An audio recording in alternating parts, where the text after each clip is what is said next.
Salut à vous, bon goûter à tous et à toutes, j'espère que vous avez passé une très bonne journée et que vous êtes là pour partager un bon goûter avec moi en parlant d'un film.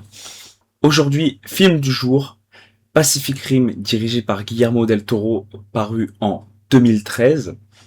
Donc c'est un film de SF. Guillermo del Toro, je pense pas qu'il ait besoin de le présenter, honnêtement... il est présent sur la scène du cinéma en général, mais c'est un réalisateur de fou. Il a fait des films de fou, notamment Frankenstein qui est sorti l'année dernière, qui est très clairement un chef-d'œuvre. Hein. Donc Guillermo del Toro, c'est une valeur sûre. Et donc Pacific Rim, j'ai regardé quoi. Et j'aimerais faire une petite parenthèse sur Del Toro pour parler de lui dans un autre projet que le monde du cinéma en fait. Et j'aimerais vous parler de Death Stranding 2, parce que Del Toro est dedans, mais il est aussi dans le premier opus. Et dedans, il a un rôle d'acteur, et pas de réalisateur, parce que c'est réalisateur. Le réalisateur, c'est Kojima dedans.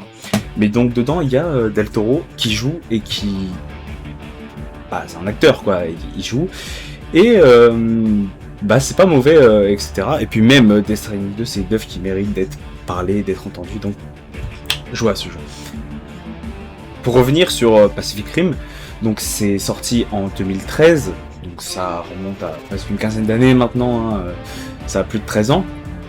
Mais donc c'est un film de SF mettant en scène des kaijus, donc kaiju concept apporté par le monde et la culture japonaise, hein, avec Godzilla en premier, etc. Et toute une déclinaison les suivants. Et donc c'est cette idée de monstre gigantesque, terrifiant, avec des tailles surdimensionnées qui ravagent des villes et des populations. Et donc dans Pacific Rim, on a les kaijus, les monstres, et les Jäger, venant de l'allemand, Hunter, donc des robots géants mecha. Je trouve que ça fait encore plus une référence au Japon, parce que les kaijus, les mechas, c'est quelque chose de très ancré dans la culture japonaise. Et donc, les Jäger sont chargés, on va dire en quelque sorte, c'est des machines mises en place pour protéger la population et exterminer les kaijus. Donc dans Pacific Rim, les kaijus, ils viennent des profondeurs d'une brèche qui est apparue soudainement. Cette brèche qui est apparue sous l'eau, il n'y a pas vraiment d'explication de pourquoi elle est là, etc. Et petit à petit, il y a des kaijus qui ont commencé à sortir de cette brèche, un par un, et ils ont commencé à être de plus en plus forts, jusqu'à ce que le personnage principal, Beckett, accompagné de son frère dans un Jäger, car les Jäger ne peuvent être contrôlés que par deux individus.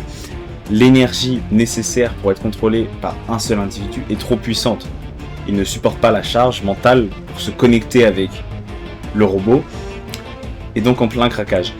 Donc il faut deux pilotes qui sont au sein du même robot pour connecter leur esprit ensemble via une sorte de drift, je crois, via un drift, c'est comme ça que ça s'appelle. Et ils contrôlent donc un robot.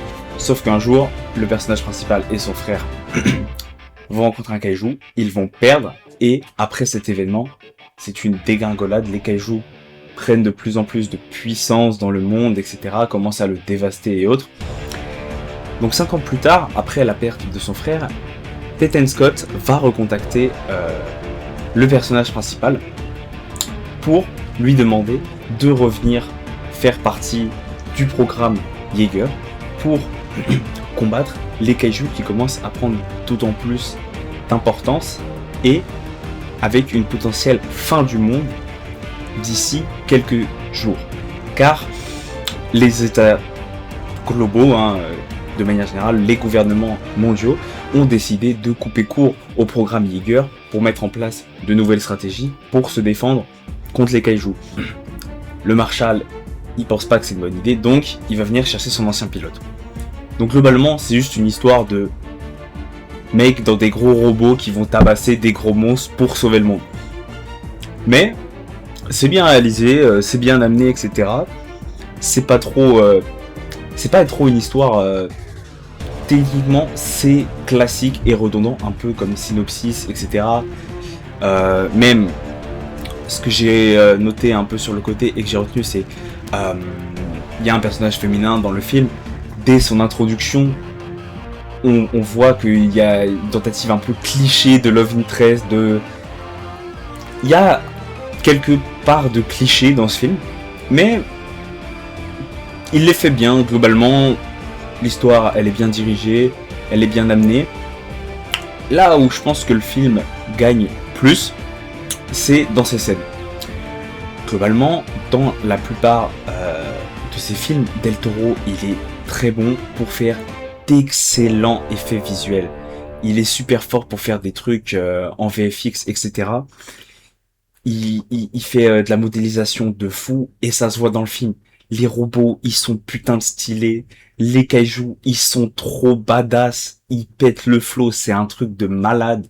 Ça a aucun sens comment c'est stylé. Et surtout, en sachant que c'est sorti en 2013.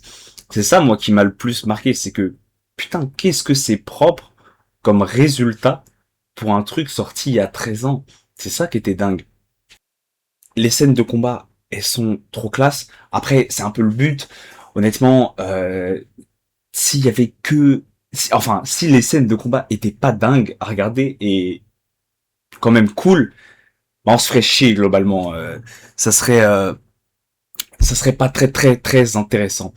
Mais il le fait bien et c'est grave cool. Notamment, il y a une scène où t'as un Jaeger, il chope un bateau et il se bat avec comme une épée. Mais voilà, il y a plein de trucs trop classe. En fait, je sais pas si c'est parce que c'est ça dans le délire, mais c'est tu prends un robot et tu prends un monstre, mais vu qu'ils sont plus gros, bah c'est plus stylé parce qu'ils sont gros dans une grosse ville et ils se tapent dessus. Bon, c'est peut-être débile comme réflexion, mais quand c'est plus gros, c'est plus marrant. Donc voilà, globalement, c'est un film plutôt cool. Je le recommande. Honnêtement, ça se regarde bien, c'est cool. Je pense vraiment pas que c'est le meilleur film Del Toro. Il y en a quelques-uns que j'ai pas encore vus, ça c'est clair. Mais après avoir vu Frankenstein l'année dernière, honnêtement, je me demande vraiment comment c'est possible. Bah, il pourra faire un truc meilleur après, mais là, avant, dans sa filmo qu'il a fait avant, faut que je regarde s'il y a un truc qui me marque autant, voire plus que Frankenstein. Mais Pacific Rim est un très bon film de mecha, de monstres. C'est cool, ça se regarde bien. Tu passes toujours un bon moment, je pense. Est-ce que c'est un film que je re-regarderai à l'avenir? Peut-être, je sais pas. Là, comme ça, j'ai pas envie de le revoir directement. Mais ouais, ça pourrait arriver. C'est un film, je pense, qui se revoit bien. C'est un film de monstre. D'ailleurs, j'avais oublié de le préciser, mais c'était pas la première fois que je le voyais. J'ai dû le voir quand j'étais plus petit, lors de quand j'étais au collège ou quelque chose comme ça. J'ai dû le voir, mais honnêtement, il m'avait pas marqué. J'avais quasiment aucun souvenir. Mais voilà, je pense que c'est un film qui est cool, qui est bien. On passe un bon moment devant, quoi. J'espère que cette review, elle vous aura plu, que mon avis sur le film vous aura plu. Comme d'habitude, dans la description, Letterboxd, allez vous abonner, likez les reviews, etc. Y a pas de souci. Toujours ouvert aux recommandations, toujours ouvert aux critiques dans les commentaires. S'il y a des films dont vous voulez que je parle, dont vous voulez que je regarde, dites-le, ça me ferait grave plaisir. Et puis la team, peace et à la prochaine.